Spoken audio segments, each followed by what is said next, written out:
Saskatchewan's wild storm, the activity that lit up the night sky. Converging over canola tariffs, how provincial and federal officials plan to approach China. And how a Saskatoon man is facing a murder conviction for a second time. This is CTV News with Chantel Saunders.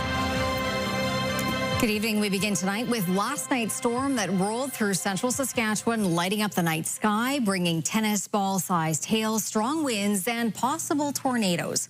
CTV's Stacey Hine has the details.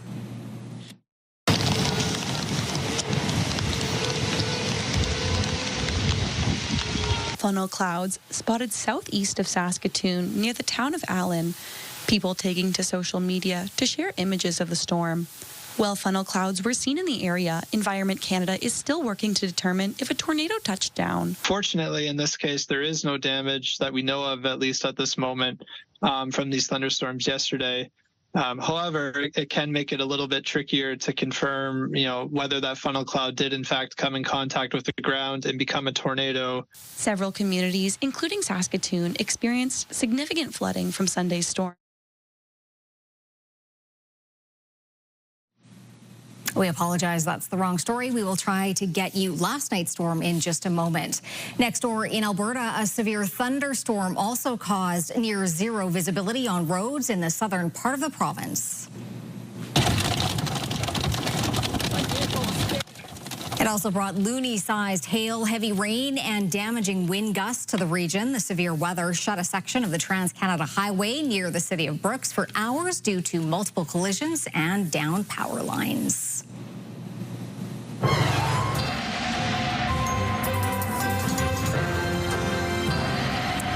Well, Jeff, it wouldn't be summer on the prairies if we didn't see storms like last night. Yes, and of course, a lot of people are commenting that they haven't seen either A, they've never seen one like it before, or not in a long time in terms of the width and breadth of the thunderstorm activity, but the fact that there was a lot of this dry lightning, and it was really quite impressive in terms of the visual spectacle. But of course, there was a lot of damage regarding hail, depending on where you were. So that's the downside of what we saw last night. Not nearly as intense, but we do have a storm that's brewing up in Alberta. We have a rain up around the Fort McMurray areas and sort of sliding down towards Cold Lake and Meadow Lake and those kind of areas. So we're going to keep our eye on that, but we don't anticipate it being nearly as nasty as conditions were last night. But as we go forward, a bit of a cool weekend, but really warming up next week.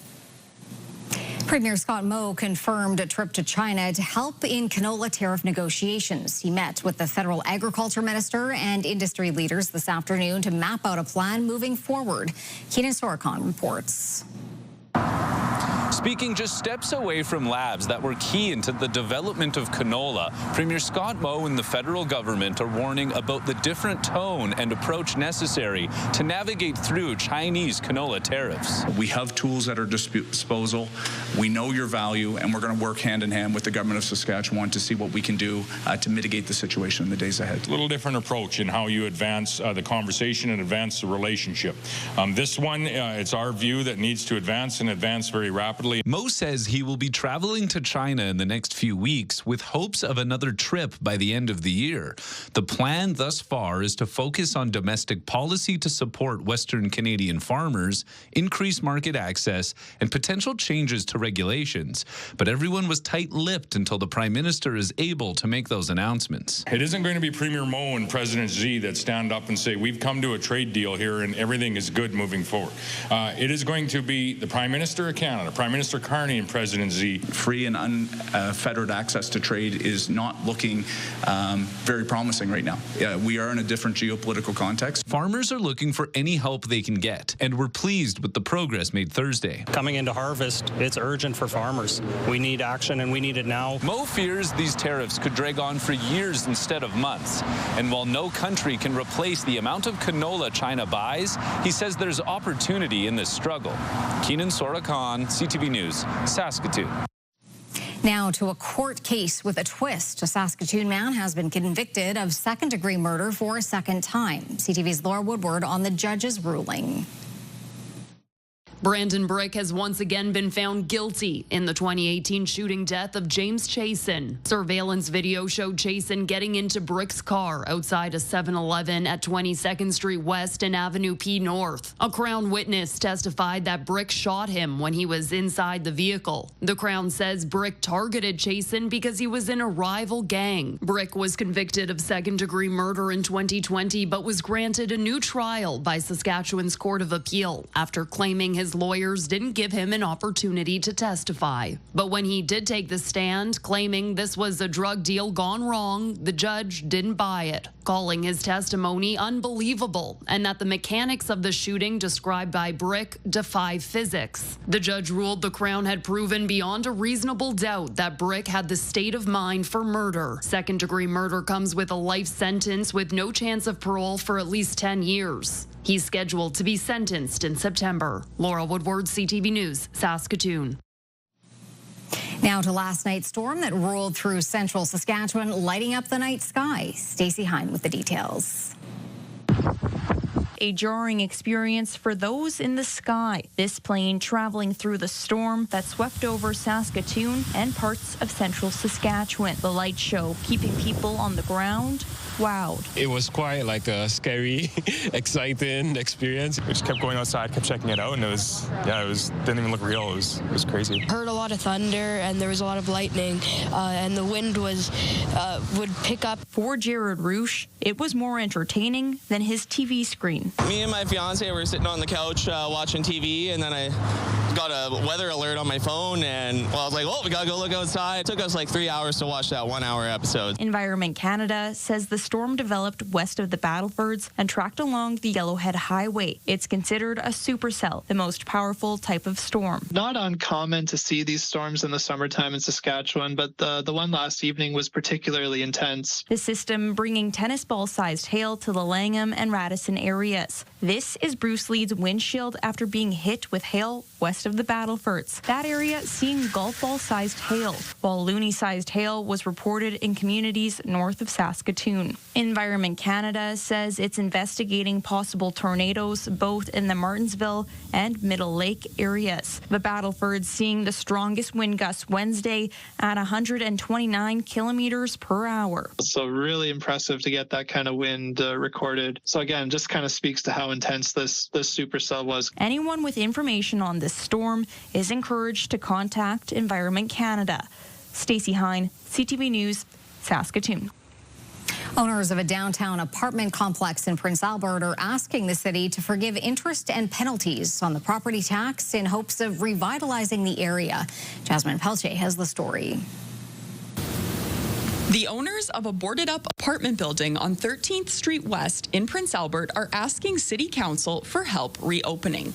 We're asking the city if they can forgive the penalties and interest portion that we owe for the property tax arrears. Not all of it. We're willing to pay for the actual property taxes that we do owe. Her family owns the building and says they want the city to forgive penalties and interest so they can afford much-needed building repairs, including plumbing and electrical updates. The 30-unit building closed 6 years ago due to gang activity, but the family thinks now is the right time to try again. We have a new mayor. We also have new city council members, and we're hoping that we can ride on the tailwind of that change and see if we can add a little bit more love to this much-needed street. They hope that bringing the building back into operation will help revitalize the area near the Gateway Mall and provide some relief for the city's housing shortage. We're also hoping, though, that we'll get support from the police and the bylaw and every other community members to help us out and just watch out for each other. The city has not given a yes or no answer, but says the owners will have to consult with the city's planning and development department. Since 2020, there's been moves to renovate that building, and everybody's interested in seeing it repurposed. So planning and development, as always, are going to work as hard as they can to support whatever initiative for downtown is being considered. For the time being, the building remains boarded up. Jasmine Pelche, CTV News, Prince Albert. Métis Nation Saskatchewan has declared a state of emergency, saying alcohol, drugs, gangs, and violence are devastating Métis communities across the province. MNS calls the situation a province-wide epidemic, with addictions fueling a cycle of incarceration and broken families. It says it is willing to work with the provincial and federal governments to provide supports to address the emergency and establish solutions to stop addictions and violence. It says discussions are already underway with communities near Batoche to establish a land-based treatment facility. A man and a teenage boy have been charged after a laser was pointed at Saskatoon's police plane. Saskatoon's Air Support Unit released this video a few years ago showing how blinding a laser can be for the pilot. Police say at about 12:30 this morning, a green laser targeted its plane while flying over Saskatoon. A second strike, the officers in the plane determined the laser was coming from a balcony in the 500 block of East Lake Avenue. Officers on the ground found the two suspects and a green laser inside the apartment suite. A 36-year-old man and 16-year-old boy are charged with 2 counts of assaulting a police officer and mischief causing danger to life. The city of Saskatoon moved ahead with a planned eviction of a community garden that stirred up some controversy earlier this month. The Rotary Community Garden on 19th Street has been vacant for decades and was moved to a new location down the street this morning. The eviction ends a back and forth between the garden and the city over the contaminated lot. Last month, the city learned Imperial Oil, which owns adjacent land and used to own that plot of land, was remediating the land for future development. City councillors learned this could save the city $500,000, but the community garden would need to be moved. Ultimately, the city was able to work with residents and find a new home for the garden. The squeaky wheel gets the grease, as they say. Lack of stakeholder engagement became apparent to council that had caused them a large problem. Knappen says the city will be relocating an irrigation line to keep the garden at its new location for at least 1 year. The province is working toward renovating more of its housing units, opening another batch of the upgraded homes in Regina today. Sierra D'Souza Butts on the plan to provide more homes throughout the province. 6 social housing units in Regina have reached completion, finishing phase 3 of a 115-unit project. Nice to see some big families get some homes instead of just sitting on the wait list. The 2-bedroom housing unit was rebuilt and designed to accommodate 6 larger family households at Regency Gardens. The $3.3 million investment was funded by the provincial and federal governments, with Ottawa's contribution coming from the National Housing Strategy's Community Housing Initiative, aiming to provide affordable housing to families in communities in need across the country. And that makes it more attractive to come to the city, even knowing that you know, even if you don't have the means to work or to rent in the market, that there is options out there.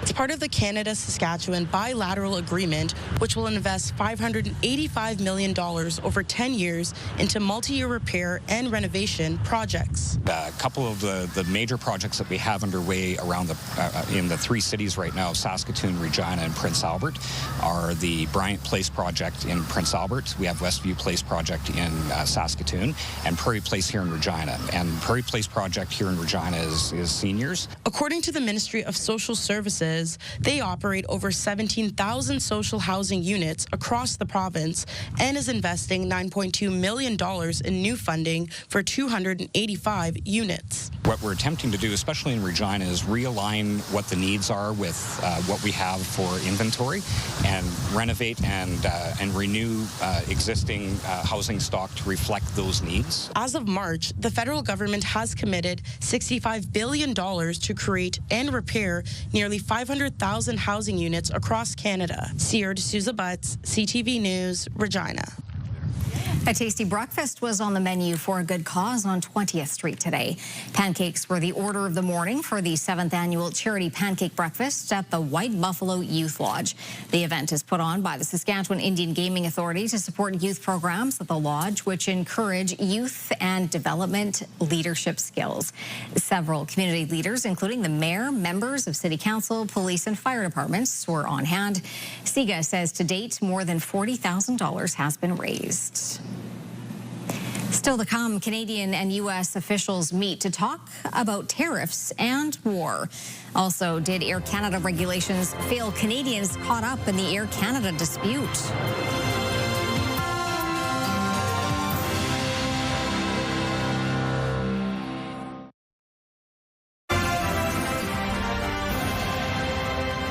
You're watching CTV News Live from downtown Saskatoon. Thanks for staying with us. Despite Air Canada resuming flights following its labor dispute with flight attendants, more passengers are sharing their frustrations. Many say they feel the airline hasn't been willing or able, in some cases, to book them on the next available flight home. CTV's Adrian Gobriel on the complaints and the failure of regulations to protect consumers. The Britton family's European summer adventure ended with their scheduled flight home with Air Canada canceled. It felt like at every step of the way, instead of trying to provide a solution, it was, you can have a refund. Please have a refund. And we knew that that was really just a way of them absolving themselves of the responsibility. According to the Canadian Transportation Agency's regulations, if an airline can't rebook you on their airline following a cancellation, a customer may choose a reservation from the next available flight that is operated by any carrier. The Britons found the next available tickets on a United flight from Italy to Kelowna. Air Canada declined to book them. They said they didn't have access to it. Stuck in Lisbon, Kyla Kumar also reached out to CTV News after Air Canada refused to rebook her family on a Delta flight home. Very clear refusal to book us on another carrier. CTV News also received an audio recording of an Air Canada agent refusing to rebook a customer because there was only a business class seat available. You are required to put me in that space. That is something you can take up with customer relations to see why is that not being offered, because on our end we have to maintain the same cabin.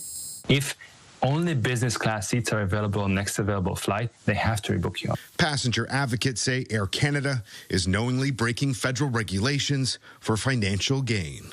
There is sufficient ground here to lay criminal charges. Somebody should be doing an outreach to the CTA and saying, okay, guys, how are you going to handle this one?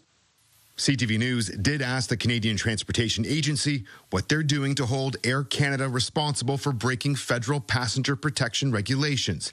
The CTA didn't directly answer the question, saying in part that their enforcement team is actively looking into the situation and will take appropriate action as necessary. The CTA is supposed to be the regulatory body that protects Canadian citizens. And again, these things happen, and there's really been no improvements. CTV News has given Air Canada 2 days to respond to our questions.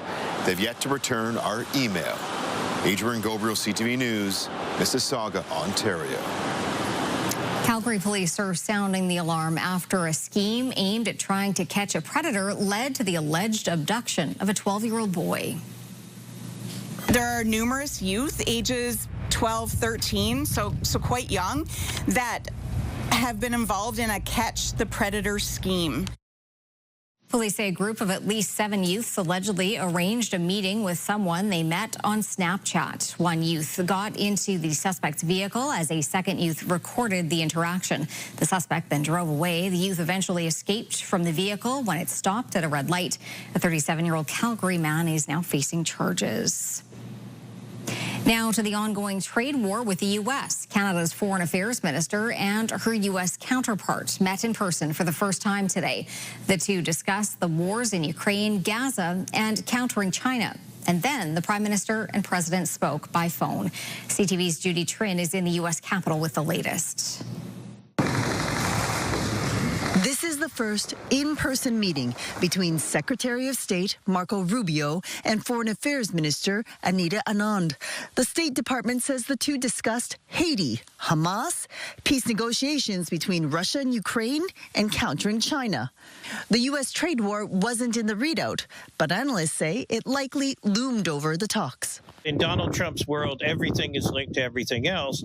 And so if Canada's in a place of disagreement with the U.S. on Ukraine or on Gaza or on Haiti, then that's not something that will be helpful to the negotiations. An example of this, on July 31st, Trump posted that Canada's intention to recognize a Palestinian state would make it difficult to make a trade deal.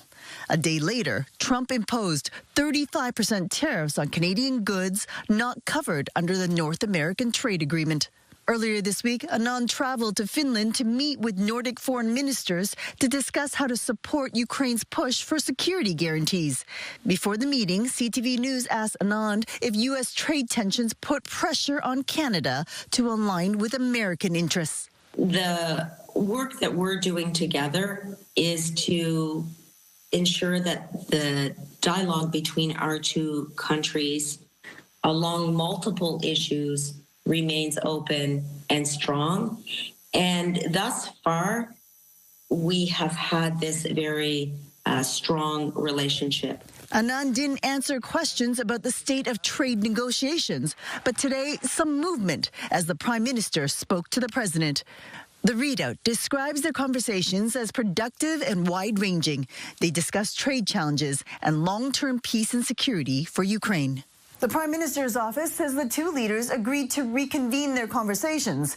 Meanwhile, Carney is planning to travel to Mexico in mid-September to meet with President Claudia Sheinbaum. The two plan to find common ground so they can fight back against Trump's trade war. Judy Trin, CTV News, Washington. Israel's prime minister says his country will immediately resume negotiations for the release of all hostages in the Gaza Strip, as well as end the war, but on terms agreeable to Israel. Hamas has already accepted the temporary ceasefire proposal, but put forward by Egypt and Qatar.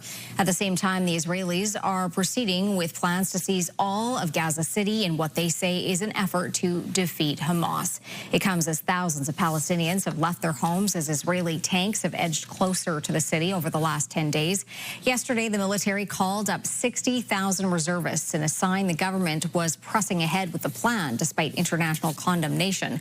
But such a call up is likely to take weeks. The United Nations is again calling for an end to the fighting. One person was killed and 15 others injured in what Ukraine says was one of Russia's biggest aerial attacks of the year. The Ukrainian Air Force says more than 570 drones and 40 missiles were fired overnight, mostly at western regions of the country where much of the military aid provided by Ukraine's western allies is believed to be delivered and stored. An American-owned electronics plant was among the targets hit. Ukrainian President Volodymyr Zelensky says it is believed this was a deliberate attack against U.S. property and investments in his country. Hurricane Erin is heading out to sea after kicking up some big waves along the mid-Atlantic coast today. The Category 2 storm pelted North Carolina's Outer Banks with strong winds and swells that flooded a few places on the Barrier Islands. Erin will continue to bring the threat of dangerous rip currents and coastal flooding into the weekend from the Carolinas to New England. The large storm is predicted to gradually weaken while moving farther away from land, but it is expected to impact Atlantic Canada later this week. Experts aren't expecting any storm surge, but there will likely be heavy surf and possibly some erosion. Gale and storm force warnings are in effect for most of the region's marine districts. No wind or rain warnings are expected on land. Once a breakfast staple, U.S. orange juice is now facing a bitter reality. Shipments to Canada plummeted in June, the lowest in more than 2 decades. CTV's Kathy Lee on the cocktail of reasons for the citrus slump.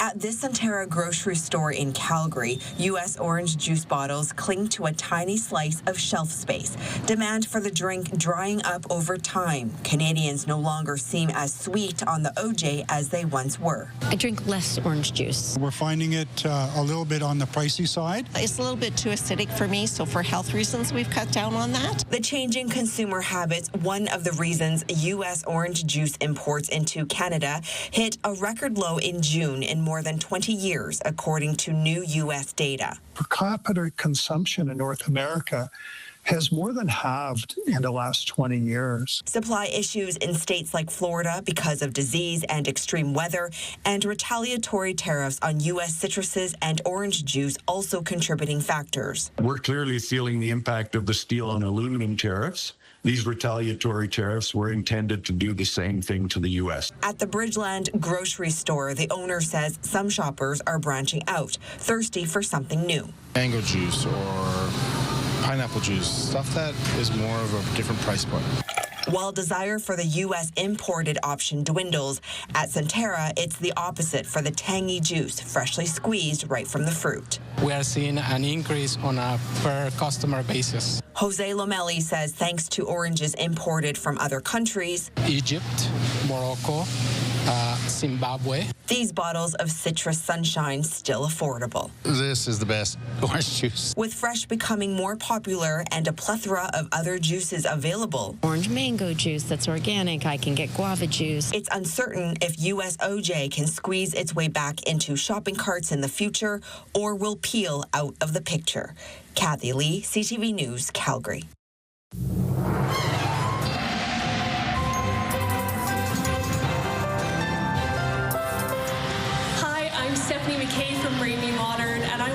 Everyone to WeGo, Sunday, August 24th from 10 a.m. to 4 p.m. It's our annual free festival for all ages, and we're going to have amazing music, art, activities from community partners, and so much more. It takes place rain or shine, indoors and outdoors. We really hope to see you there. Jeff, how's the weather? Well, the weather's looking pretty good for WeGo on the weekend. And as you were saying, it's indoors or out. I mean, it's rain or shine. Well, it looks like it's going to be shine, or at least it won't be raining. So it looks as though events can be outdoors. But let's take a look at what we have specifically setting up for Sunday. And, of course, once again, between 10 and 4 p.m. for WeGo. 23 degrees and mainly cloudy skies. So pretty close to seasonal temperatures for this time of August. And for more information, RameyModern.org. All right, let's move on to our numbers. We're going to start off with Saskatoon, 20 degrees right now. Still kind of windy out there. Sustained winds of 32 kilometers an hour. Close to that in Prince Albert, so breezy conditions in the Gateway City as well. And in the Battlefords, look at that. Sustained winds of 52 kilometers an hour, so very windy in the Battlefords area right now. 18 degrees is the temperature. Saskatoon's almanac for today, 22 degrees for a daytime high, 2 degrees below seasonal, 37 degrees from 1894 still stands as the record on this date. The record cold temperature, 2 chilly degrees, and that was a tie in 1908 and 1920. The sun came up at 6 a.m. on the nose, and it's going to go down at about 20 after 8. Coming up, Jeff is in with your entertainment options and the cat who did not come back after a weekend of camping.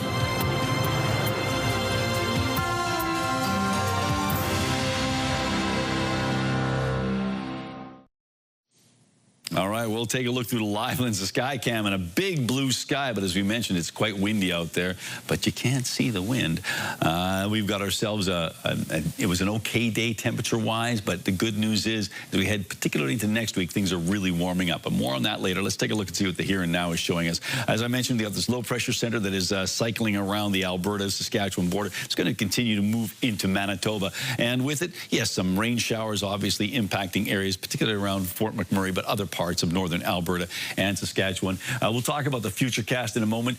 Saskatoon, just to recap things, Saskatoon at 2019 in Prince Albert, 18 in the Battlefords, and quite windy in all three locations, particularly in the Battlefords, where sustained winds are at 52 kilometers an hour. The hot spot for the province, Estevan at 26 today, Kindersley the cold spot at 8. Around the province we go with our current temperatures, 12 degrees in Lloydminster. They've been having rain showers since about 4 o'clock, so it's been the reason why it's so cool there, comparatively speaking. 20 degrees in Swift, current 23 in Moose Jaw and Regina, 24 in Estevan, 21 in York. And in central parts of the province, well, towards places like Meadow Lake, where they've had some rain, Spiritwood as well, things are a bit on the cool side. But as we make our way towards the eastern side of the province and into central areas in and around the Yellowhead there, temperatures are in the low 20s. Up north, temperatures ranging from 12 degrees in Key Lake, where they've had some rain in the area, up to 17 in Stony Rapids and La Ronge, 14 in Sandy Bay, Island Falls, 15 in Buffalo Narrows. And down south, not much of a temperature range, just a 5-degree range here from East End with 19 degrees, but it does warm up to 24 in both Weyburn and Carlisle. Most locations kind of hanging around that 22-degree mark, though, in southern Saskatchewan. So here's that system that's going to move into Manitoba, sort of cycling around and sliding southward into the Interlake region and then finally into northern Ontario.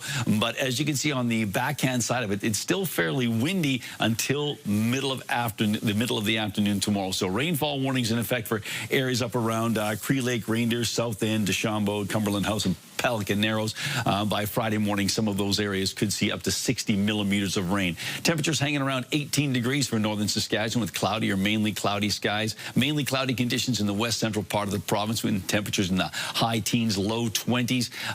Not much of a difference there in the southwestern part of the province. Temperatures in the low 20s with windy conditions expected in Outlook and Swift Current. Windy throughout the southeast with temperatures of 17 in Yorkton, but in the low 20s in Regina, Moose Jaw, and Estevan. And into east central Saskatchewan, temperatures in the mid to high teens, so a bit of a cool day in east central Saskatchewan, and wind on top of that in Watrous and Humboldt. For the Battlefords, a slight chance of showers tonight with the risk of a thunderstorm. A mainly cloudy Friday in store with less windy conditions in the afternoon. 21 degrees, 22 on Saturday, 23 on Sunday, but then really warming up as we get into next week. Look at that, 31 on Wednesday. For Prince Albert, slight chance of showers, risk of a thunderstorm, 12 degrees, 18 tomorrow with winds out of the northwest at 20, 19 on Saturday, 21 on Sunday, but jumping up to 27 on Monday and even warmer than that on Tuesday, Wednesday, and Thursday, and pretty sunny conditions through into next week as well. Saskatoon, slight chance of showers tonight, 12 degrees. Tomorrow, 20 with clearing skies and a windy morning in store in early afternoon, but the wind does back off in the afternoon. Temperatures in the low 20s for Saturday and Sunday, but really warming up. And look at that, a 31-degree temperature expected on both Wednesday and Thursday.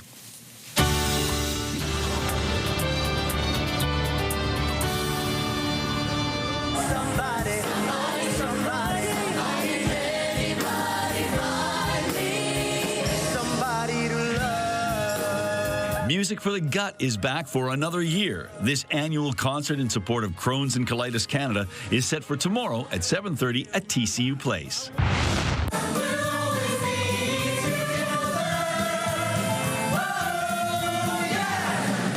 Grease is the 40th anniversary production from Prince Albert's Broadway North Theatre Company. The final performance is tomorrow night at the E.A. Rawlinson Centre. The curtain goes up at 7:30. Can't you tell me what you need? I want you to feel good and you're so cool. Regina singer-songwriter Nick Faye is having an album release party tomorrow night at 10 o'clock at Amigos.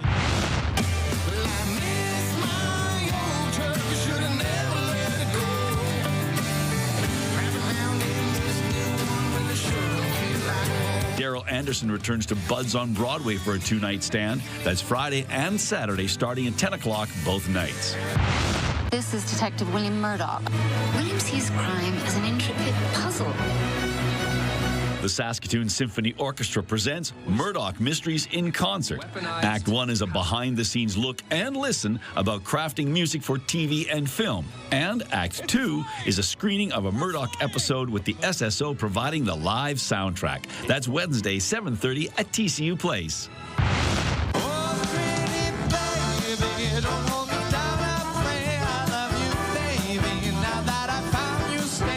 One week from Saturday, you can catch Keegan Isaac and the Itsy Bitsy Big Band at the Broadway Theatre. The music starts at 7:30. All right, Jeff, time for Pick of the Day. What do you have? We had so many storm pictures that we used in our news coverage, and we received so many of them, and some of them are going to end up online in a photo gallery. So I didn't do any storm pictures, so just in case people are wondering, we're going to take a look at this one, though. This is before the storm. Yes, another bumblebee photo. This comes to us from Patricia, a bumblebee at work in my garden in Saskatoon. The next one we have here is of... Look at that little doggy. This is from Paolo. Here's my newly adopted dog, Pepito. He's been the bestest boy and been with us for 2 months. Yeah, it looks like a pretty nice dog there, enjoying the outdoors. And finally, from Jenna, happy second birthday to our sweet girl, Emma today. Love Mom, Dad, and Hazel. And we pass along our best wishes to Emma as well. So happy birthday, Emma. And if you'd like to send us an image, you can do so by sending it to cfqcnews@ctv.ca. And please, please, I'm begging you, put pick of the day in the subject line. Well, still to come on CTV News, a cat caught camping. How a BC couple saved a feline left in the forest.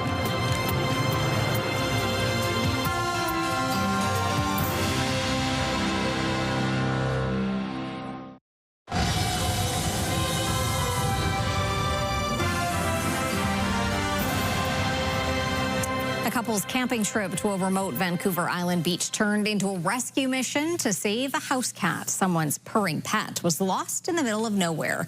CTV's Andy Garland has the story.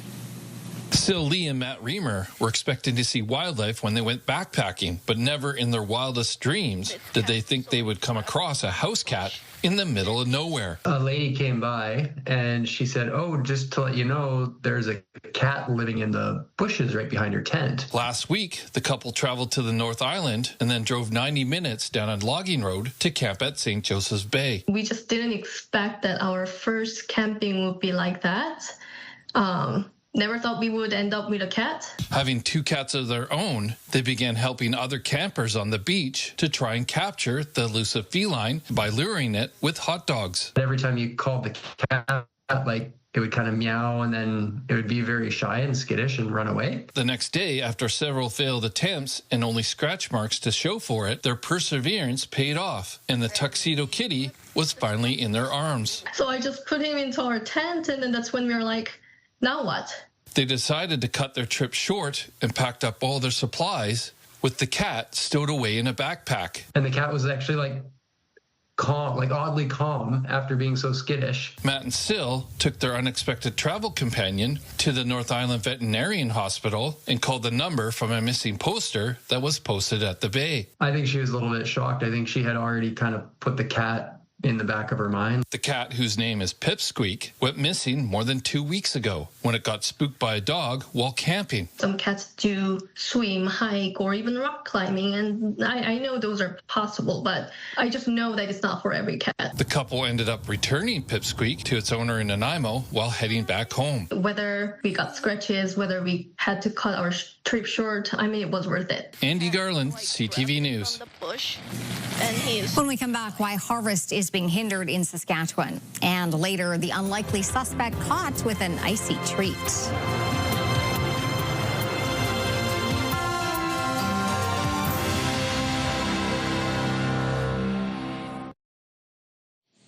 All right, welcome back, and let's take a look at our rural forecast for Friday.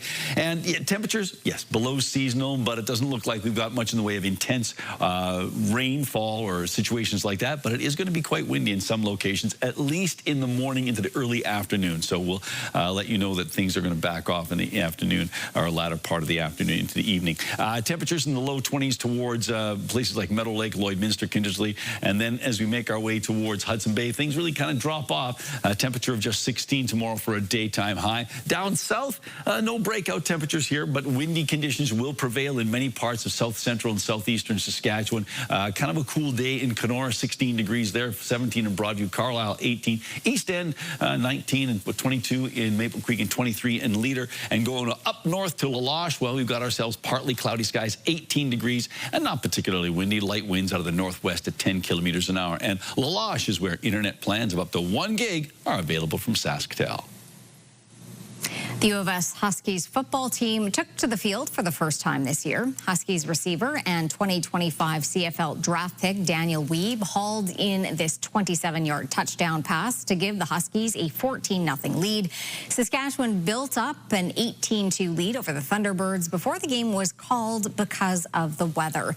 The Huskies will now prepare to travel to Alberta for their opening contest against the Golden Bears before coming back to Saskatoon for their home opener on September 5th. Saskatchewan Roughriders quarterback Trevor Harris finds himself firmly in the mix for the CFL's Most Outstanding Player Award. Jacob Carr has more on the high level of play that has elevated those around him.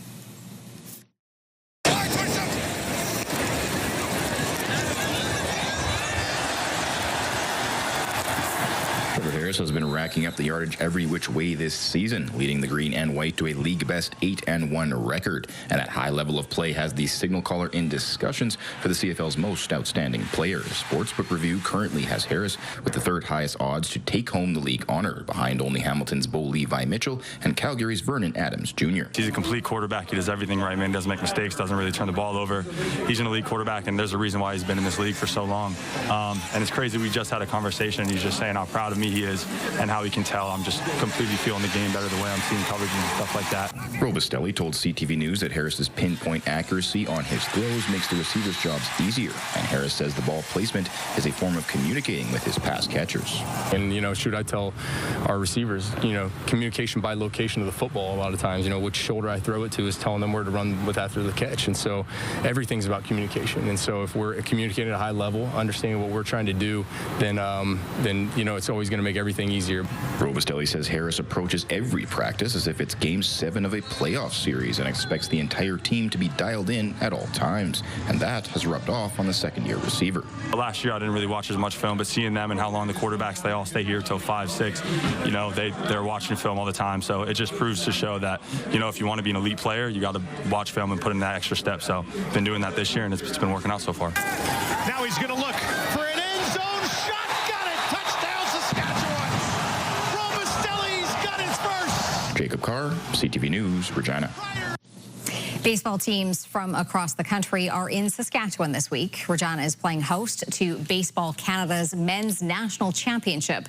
The event got started last night with the opening ceremonies and home run derby. Teams from across the country will be playing for the chance to be national champions, which will be crowned Sunday. Organizers say the tournament was in jeopardy with many flight disruptions.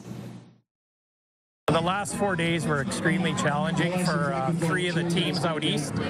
So New Brunswick, Nova Scotia, and Quebec were all booked Air Canada. So it was amazing what they did in 2 or 3 days to get here, and we're so happy to have all 10 teams. It's almost a miracle that it all came together.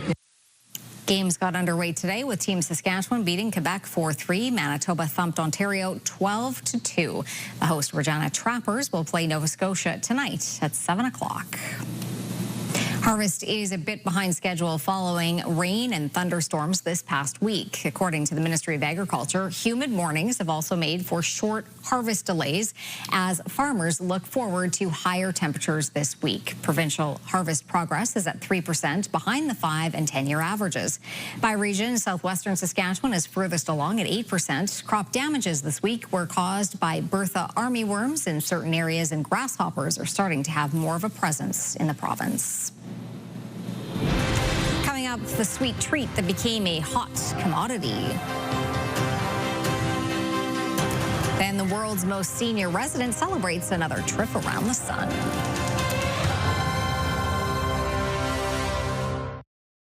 Select Hair Services brought to you by Sage, the beauty bar. Stay with us. We've got another full night of great shows for you right here tonight on CTV. Well, it seems it's not just people who like a sweet treat to cool off during the summer. Police found a bear behind the counter in South Lake Tahoe on Sunday. Officers say the animal appeared particularly interested in the strawberry ice cream, but didn't seem to want to share it.